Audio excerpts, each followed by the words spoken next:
Hoje, o Melhor e Mais Justo discute os projetos executivos e propostas para o Legislativo nas eleições de 2014.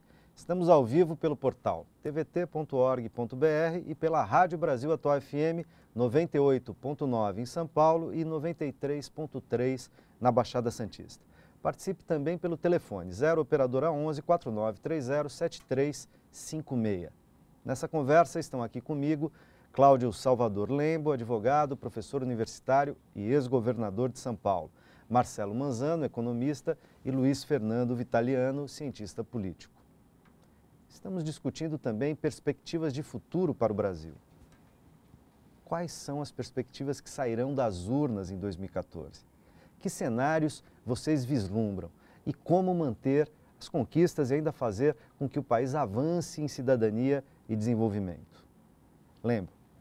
Olha, em primeiro lugar, eu vou dizer a você que eu sou otimista com o Brasil. Nesse momento, o Brasil vai bem. Essa campanha, com todos os seus defeitos, mostrou que há um sentido de cívico bastante evoluído. Não houve violência, não houve agressões, a não ser verbais entre os candidatos, mas assim mesmo limitadas. Quanto ao futuro do Brasil, precisamos ver quem será o vitorioso. Eu imagino que, se for vitorioso o governo presente no Executivo Nacional, as coisas vão bem porque o desenvolvimento continua e a preservação das conquistas sociais vão ser mantidas. Agora, os outros candidatos são incógnitas absolutamente perigosas, porque certamente, pelos apoiadores que eles têm, eles vão avançar sobre as conquistas sociais do povo brasileiro. E esse é o grande perigo do Brasil quando pequenas elites tomam conta do poder. E me parece que os outros candidatos que vêm como oposição, na verdade, participam da elite brasileira e querem só favores para determinados setores da economia e não para a sociedade como um todo. Então é preciso ver quem vai vencer. Mas eu confio no povo brasileiro. Marcelo. Eu acho que... eu sou otimista também em relação ao futuro. Eu acho que o Brasil vive aí uma transição de um ciclo de consumo que se esgotou. Infelizmente se esgotou no momento de crise internacional, que complicou um pouco a nossa situação. Nós precisamos retomar o crescimento em novas bases, com base no investimento produtivo, no investimento em infraestrutura. Isso, de certa forma, já está contratado. Já temos realizado, o atual governo realizou uma série de iniciativas aí, com o Estado liderando esse processo, mas em conjunto com o setor privado, concessões, investimentos. Então, acho que o Brasil tem uma frente, do ponto de vista do seu horizonte de desenvolvimento econômico, bastante positiva. Vejo que, a depender de quem ganha a eleição, pode haver, de fato, um retrocesso nesse aspecto. Não só em relação às políticas sociais, mas em relação ao protagonismo do setor público, que numa economia em desenvolvimento como a nossa, uma economia periférica, se não houver a participação do Estado liderando esse processo, é muito difícil imaginar que o setor privado será capaz de autonomamente gerar o crescimento, o desenvolvimento das forças produtivas necessários para manter esse processo de inclusão. Ou seja, objetivamente você está dizendo que o projeto neoliberal para o Brasil não é bom, na não tua é bom. opinião. É um risco de você estancar esse rumo que nós tomamos nos anos 2000, no começo da década de 2000, e você não necessariamente ter uma reversão nesse processo, mas uma interrupção e uma crise até institucional que, porventura, viria a decorrer, a depender da força de quem for liderar esse processo. Luiz. Bom, eu não sou tão otimista assim, mas é óbvio que o Brasil tem melhorado drasticamente no século XXI, né? Não tem a menor dúvida. Eu vou usar aqui uma contradição que eu costumo provocar aos meus alunos, que a gente, sempre que estuda a sociologia, a ciência política, costuma dizer que existe uma contradição entre o capital e o trabalho, e que essa luta é uma luta fundamental na sociedade. Para contrariar um pouco e provocar essa contradição, eu costumo dizer para os meus alunos que o Brasil tem uma contradição que é anterior a essa, que é a contradição entre a Casa Grande e a Senzala. Nós vivemos numa herança colonial fortíssima, e pela primeira vez na história, existem chances reais de superar a contradição Casa Grande-Senzala. Do que eu estou falando exatamente? Quer dizer, ganhe quem ganhar, nós temos que ter uma consciência muito clara de que esse país é um país cheio de privilégios, com altíssimos privilégios a determinadas categorias sociais. E que o grande risco de um projeto progressista que vença é que, apesar de ter um projeto progressista, apesar de ter as melhores intenções e as mais capazes ideias, esse projeto pode encontrar nos privilégios e em determinados anéis que cercam o poder a impossibilidade de avançar. Então, não é só uma necessidade das forças progressistas vencerem, mas é mais do que isso, é uma necessidade de que, ao vencerem, vençam com força suficiente para enfrentar a contradição Casagrande-Senzala, para enfrentar os privilégios e para enfrentar determinadas categorias sociais que dizem você pode, você não pode, você é bem-vindo aqui, você não é bem-vindo. Isso é fundamental. Quer dizer, não basta vencer, não basta ter o recado das urnas, mas também é importante e fundamental construir politicamente a capacidade de implementar um projeto progressista. O Brasil tem avançado nesse projeto progressista, mas como é uma briga muito forte, muito grande e que acontece há mais de um século, qualquer perda, qualquer retrocesso pode gerar uma dificuldade de 20, 30 anos. Você tem toda a razão, porém eu imagino que com a vitória dos progressistas, a Casa Grande, que é muito cínica, logo vai se aproximar dos progressistas. No Brasil tem aquela velha, você sabe, do Zé Honório, a velha história da conciliação, que é inerente ao jogo político brasileiro. No momento que vencerem os progressistas ainda uma vez no Brasil, certamente a Casa Grande vem correndo para se aproximar. Esse é o perigo dos progressistas. Este é o perigo dos progressistas, exatamente. Aceitarem o envolvimento da Casa Grande, que ela é muito competente. E de todo modo, os progressistas, a não ser que a gente tivesse um outro Estado no Brasil, as reformas e a cultura política não tivessem um outro estágio, acabam tendo que se compor com uma série de dinâmicas do poder na sociedade que incluem a Casa Grande, para usar a metáfora de vocês. E aí a gente avança mais ou menos, os ritmos do avanço podem ser maiores ou menores, dependendo do grau de concessão que a gente tem que fazer. Agora, me parece que tem uma coisa meio clara, eu queria testar aqui com vocês, na fala de vocês, né, nesse terceiro bloco, que é a seguinte, quer dizer, eu poderia sintetizar, de algum modo, isso que vocês estão dizendo, num outro campo, não, digamos, no campo histórico, antropológico, né, da Casa Grande-Senzala, mas hoje aqui, quer dizer, a gente tem dois projetos em disputa, de um lado, simplificando muito, mas criando duas imagens. Quer dizer, se você produzir um Estado, produz política pública, na direção de pensar em constituir direitos com a sociedade, e de outro lado, um projeto que pensa, e às vezes até com boas intenções, em produzir serviços para a sociedade. Uma coisa é produzir um bom serviço de educação, de saúde, bom serviço de educação, de saúde, de transporte, de mobilidade, etc. E outra coisa é produzir direitos sociais em educação, saúde, transporte, etc. Um é reflexo do outro, né? Mas não muda a lógica, quer dizer, serviço eu compro no mercado, serviço eu estou no campo do consumo, estou no campo de... e direitos eu estou construindo uma base social na democracia social. Diferente. Dá para falar assim? Eu acho que cabe.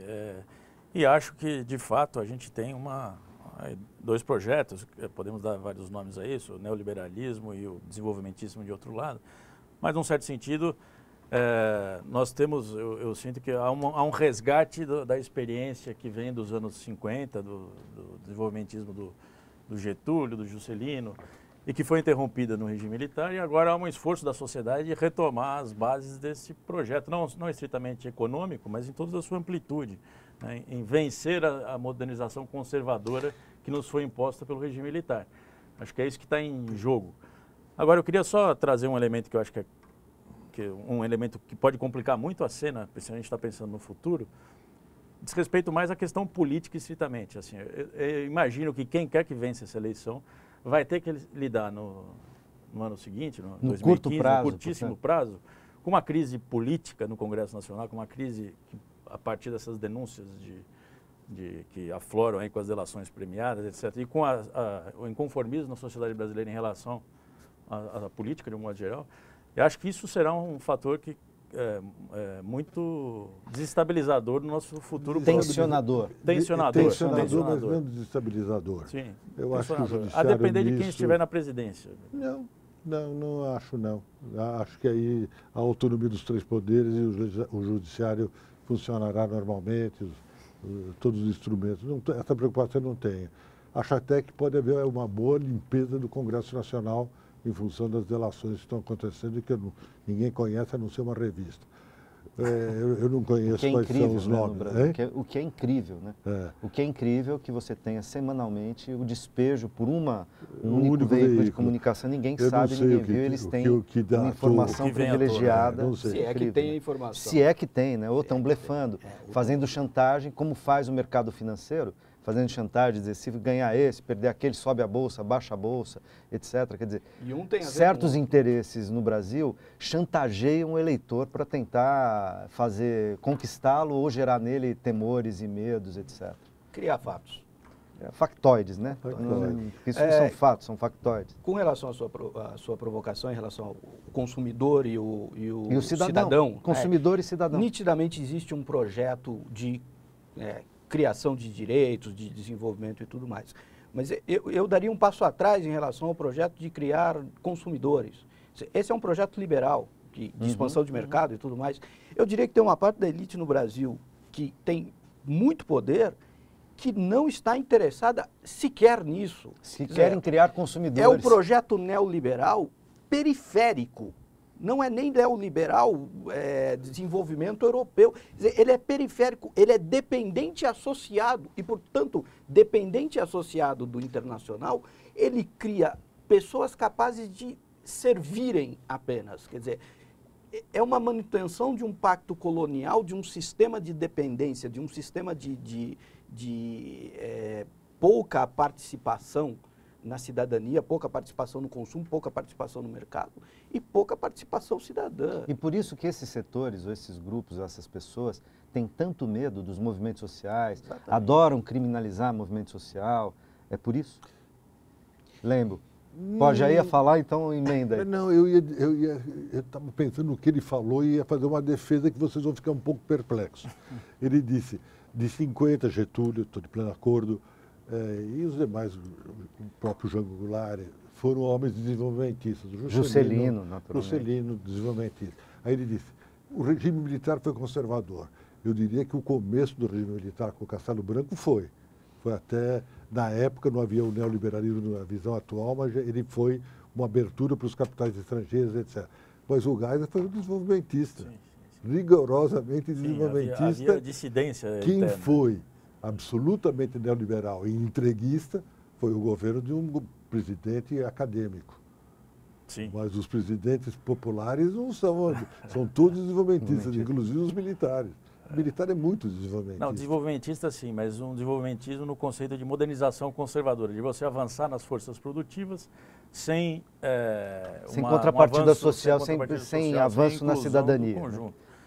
Aí a velha tese do bolo crescer para depois dividir, enfim, que é uma metáfora. Isso desde o Getúlio, né? A Constituição varguista do Estado brasileiro é uma Constituição tripartite, o empresário, o trabalhador, mas sempre com o Estado regulando. Então, neste país, esse é uma dado situação sociológico que a gente precisa enfrentar. Qualquer coisa nesse país, se você pegar uma editora, a editora se torna importante ou menos importante se ela vender para o Estado. Deixa eu só fazer aqui uma meia-culpa, porque acabei não colocando os nossos internautas na conversa. Eu tenho perguntas aqui, eu vou colocar uma que tem a ver com o que nós estamos falando, que é do Tony Andrade, de São Paulo. Ele diz, os bancos têm obtido altos lucros já atualmente, no momento das conquistas sociais no Brasil.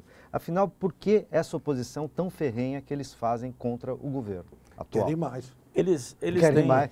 Não, e eles têm perdido. A massa de lucros cresce, porque cresceu a economia, cresceu a participação dos bancos, aumentou o crédito, etc. Mas as margens têm diminuído. Se você pegar as taxas de juros, as Selic, as taxas dos títulos públicos que dão muito dinheiro, é uma rentabilidade confortável e gorda para os bancos, ela tem diminuído. Capitalismo sem risco, né? O capitalismo sem risco. Menos do que a gente gostaria, mas ela tem diminuído. Se você comparar os últimos 20 anos aí, houve uma queda. Então, de fato, há um incômodo.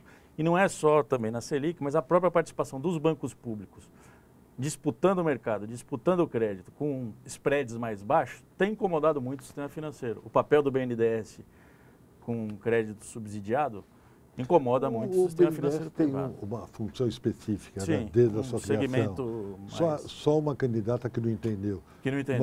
Mas toda a gente sabe para que serve o BNDES e ela tem Aliás, que... O que seria o Brasil se não fosse o BNDES? Foi uma grande criação.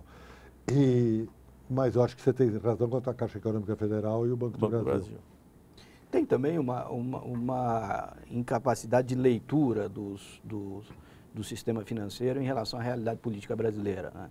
Eles entendem que tudo deve ser colocado ao mercado. É uma leitura muito, inclusive, rígida e radical do consenso de Washington. Se você olhar a Petrobras, hoje a Petrobras tem um valor de mercado, ou seja, ele é precificada pelo mercado com 97 bilhões de dólares, o preço dela, que vale menos que a Ambev, saiu essa informação antes. Bom, dos últimos 10 anos para cá, o valor de mercado da Petrobras caiu 50%, né? Deixou de existir 50%. Porque o mercado diz o seguinte: nós temos 59% das ações da Petrobras, portanto, nós não podemos decidir por ela, quem decide é o governo. E o governo decide investir em prospecção no pré-sal e não dar o dinheiro dos lucros para nós. Bom, enquanto setor público, o governo está absolutamente certo. Quer dizer, mas a visão do mercado financeiro em relação ao que é o Brasil e o que são as empresas brasileiras, ela é tão míope. É imediatista. Que eles querem 20%, 30% de lucro ao ano. Nenhuma empresa, seja a mais privada do mundo, dá um lucro de 20%, 30%. Se você tem uma ação da Apple, ela dá um lucro de 8%, 7% no máximo. E aí chega no Brasil que é 30%, 40%. Mas essa é uma contradição entre os interesses da nação e dos acionistas, né? Marcelo, Luiz, Lember, eu agradeço muito a participação de vocês. Acho que esse tema daria um outro programa que nós podemos agendar. E agradeço também a você que nos acompanhou até aqui no Melhor e Mais Justo. Um lugar para a gente pensar temas relevantes para o país, ajudando a despertar o desejo de participar nas mudanças políticas, econômicas e sociais que tocam diretamente a vida de cada um de nós e coletivamente. A gente se encontra na próxima quinta ou a qualquer momento pela internet. Um forte abraço.